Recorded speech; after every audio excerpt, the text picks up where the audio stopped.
Hi, everybody. This is Stephen Frew. We're doing a series of podcasts on relationship and not so much how to, but what to. How to imagine, what to imagine.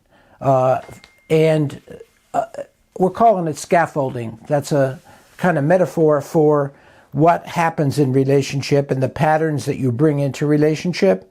We want to look at those patterns, expose them, and jettison the ones that are no longer useful or powerful and create new patterns that help us do what we came in the relationship in the first place for. We came in relationship in the first place for the joys and the juice of the intimacy that we experienced with this person, and we'd like to see that continue. And of course, 50% of marriages end in divorce, so 50 plus. So we don't really know so much about how to do that. We know how to have a wedding, how to have a party. We know how to get great flowers, great music, great venue. We know all that. We can do that. Some people spend $50,000, $100,000. I understand Jeff Bezos and his bride spent over $1 million over in Venice getting married, and that's called the party. But that isn't called the marriage. That isn't called the relationship. Now, here's an interesting thing. Simon Sinek, who I actually really appreciate, wrote a book, Start With Why. And he talks about, you can see his TED Talk if you go on the internet and get TED Talks. Simon Sinek, S-I-N-E-K, talks about the core of change is knowing your why when you're in, say, midlife. Interestingly, a long time before Simon Sinek, Sigmund Freud, one of the founders of psychotherapy, he and Jung are really kind of the two pillars. Freud said, well, by midlife, it's too late.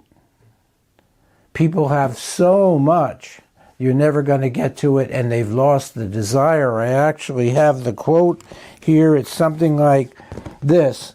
I'll read you a little of this because I like it so much. Freud wrote that near or about the age of 50, the elasticity of the mental process on which treatment, meaning psychological treatment, the elasticity of the whole process on which treatment depends, is as a rule lacking. Old people are no longer educatable. At the age of 50, he's talking. And on the other hand, the mass of material to be dealt with would prolong the duration of treatment, and they wouldn't live long enough to do it. That's Freud. I read that and thought, that's cynical. But maybe it's right for his time, early 1900s. Maybe it's correct for that place in our culture in that time. But we no longer think that way, or at least I don't think that way. In fact, most of my work are with people who are 50 and above. They're people who have done a lot in their lives. They've built a home or bought a home. They've had children, raised children. They've put some money in, or a lot of money in investments. To give you an idea, I deal with people who are probably in the lower middle class, I don't know what phrase to use, as well as I deal with people. I have a client who's worth almost $500 million. And I don't see much that the wealth has a lot to do with the psychological richness of their lives. Wealth is nice, you can travel and buy cars and so forth, but it doesn't really change very much the access to wisdom. And wisdom in our conversation is about understanding the need for intimate connection. It doesn't really change that much. So if you say, well, at 50 you're done, I think Freud is wrong. And then I want to say, what we want to do is say at midlife, you have the greatest opportunity for change that is in the direction of self and soul, of becoming fully who you are. We talk about the acorn in that way. You become the oak tree that you're meant to be. That's called individuation. So 50 and 60 and 70 and 80, those are decades in which you get to capitalize on the gift of birth, the gift of your legitimate birth. You no longer get to, or if you do, we'll label that senility, not necessarily medical senility, but psychological and spiritual senility. If you live in those old patterns that you were raised with, if you can't break free of those paradigms that all men are, all women are, or whatever you learned, if you can't break free of that, your every day is going to look all like yesterday. And what will happen is your relationships go dead in the water. In fact, here's a statistic that is always interesting to a whole lot of people. The rate of divorce of people 60 and over is getting greater every year. That's a new phenomenon. Well, my parents had a terrible marriage, but they wouldn't divorce. It was not in their psychological DNA to divorce, not in their religious DNA to divorce. They believed divorce was a D word. It was a terrible thing.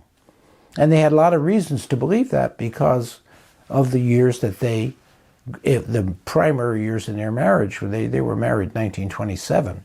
So then the primary years were the years of the Depression, and then the ending of the First World War and the Depression and the Second World War. And they had a lot of stuff that they had to deal with, and marriage intimacy was not one of them. So we created a model, scaffolding, that wants to identify what those phases are so that you can take a step back and look at what the work is. What kind of work, Stephen, do we do if we want to have we want to have longevity, if we want to have a non-senile relationship, if we want to move into our 60s and 70s and 80s and feel life when we see each other? Well, we say this. You look at and you identify the very first thing, which is called love's origin. The very first thing, you fall in love. That's what the wedding is about. We've done a book called The Heart of the Wedding. We talk about in the book what is involved in that coming together. So you want that, right? And we all like that. We like feeling in love. We like feeling like, oh my, isn't this the best thing and everything. You talk to young people who are getting married. They're not saying, oh, we can't wait to get divorced. Not that. They're talking about the lusciousness of their loving and their accepting and celebrating each other. Now that's the origin. That's an event. We think of that as a cosmic event. If you think of cosmic not as religion, but as universe, the energy in the universe, of which is unending. It's expanding. There are 200 million galaxies in the Milky Way. It's expanding. That energy, whatever you want to call it, I call it the good father energy. That energy, and good mother energy too, I call it that. So that energy takes place in the falling in love. That energy is to be stopped, looked at, and listened to. That energy is what humanity is about, because out of that, of course, comes procreation.